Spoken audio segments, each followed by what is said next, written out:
Now, there are some faith leaders who are bigger than just their own faith communities. In his first events appointed as the chief rabbi, he brought together Muslim and Jewish youth together to his synagogue, which resulted in communities for the first time taking part in social action projects. Ladies and gentlemen, someone I'm honored to call my dear friend, our chief rabbi, your chief rabbi, the chief rabbi, Chief Rabbi Ephraim Mervis.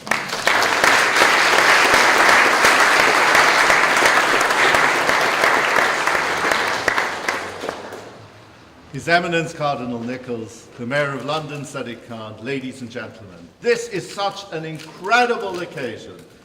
And at the outset, I would like to thank our host, Cardinal Nichols, for his gracious hospitality here in his home. And this event tonight is consistent with everything the Cardinal is doing to enhance our society, to build bridges, to promote peace and unity and harmony. It is my pleasure this evening to be a partner of his in this task, as it has been my pleasure on many an occasion to be his partner.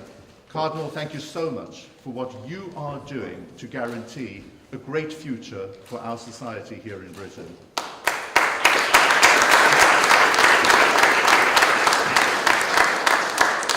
Thank you, Mayor, for everything you're doing for our city and for our society. From the very first moment you became Mayor of London, you have shown incredible leadership, a wonderful example of what all Londoners should be. And particularly during the past weeks, as we have gone through such difficult times, you have been a beacon of light. All your messages, all your sayings, all your statements, all your actions provide inspiration and guidance for us in very challenging times. Thank you so much for the leadership that you are showing.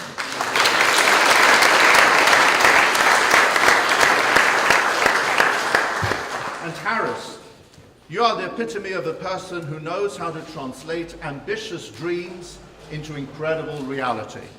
And tonight's iftar is yet another fine example of this, and it has been my pleasure to work together with you on many an occasion. And thank you so much to you and everybody at the Naz Legacy Foundation for what you are doing here this evening and for everything you are doing.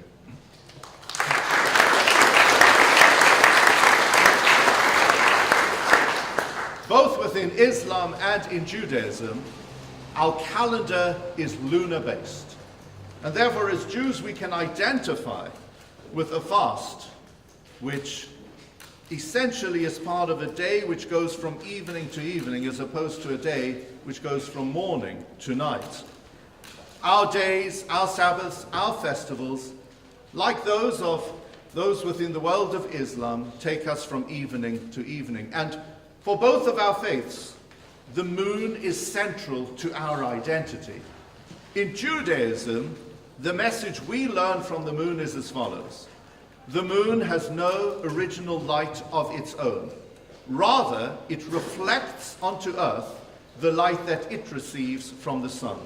And so too in our lives, we have a responsibility continuously to reflect light, to reflect the light of the Creator, the light of our scriptures, the light of our traditions. And we gather here this evening as members of the three Abrahamic faiths with the responsibility to reflect to this world everything that our shared ancestor Abraham lived for. And for me, there were three prime elements of the life of Abraham, our father. First of all, he had unquestioning faith in the Almighty. Whatever God said, he did.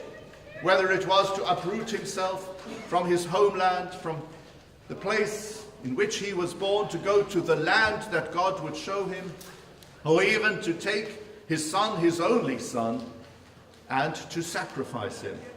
Abraham was willing to follow the word of God, and so too, as Jews, as Christians, as Muslims, we are fortunate and we are privileged that we believe in an Almighty who has given us a prescription for life. And we follow it with absolute belief, knowing that through following the dictates of the Almighty, we will enhance our lives and we will have lives full of meaning and of joy. Secondly, Abraham was an outstanding person of what we in our tradition call chesed. loving kindness. He was there for one and all. For example, according to our tradition, his tent was a square with front doors on all four sides, so that whichever direction a person was coming from, that individual could be greeted at the entrance to his home. He lived for the sake of giving to others. And similarly, we all recognize within our three faiths that our responsibility to our fellow human beings is an integral part of our relationship with our Creator. And then there is a third element, perhaps the most important, to the life of Abraham. It is described to us in our scriptures in Genesis chapter 22. It's when God commanded him to take Isaac, according to our tradition, to Mount Moriah and to sacrifice him there. And Abraham did that, and we're given all the details. He woke up early in the morning and he prepared his donkey and he traveled, and all the words between father and son and the preparations and the binding of Isaac. And the entire dramatic, epic tale is revealed to us for the sake of one saying of the Almighty. When Abraham's hand was raised, God called out to him and he said, "Abraham, Abraham." And Abraham replied, "Yes, here I am." And then Almighty God said to him, "Do not touch the lad. Don't cause him any harm." The entire scene was built up to send us that message.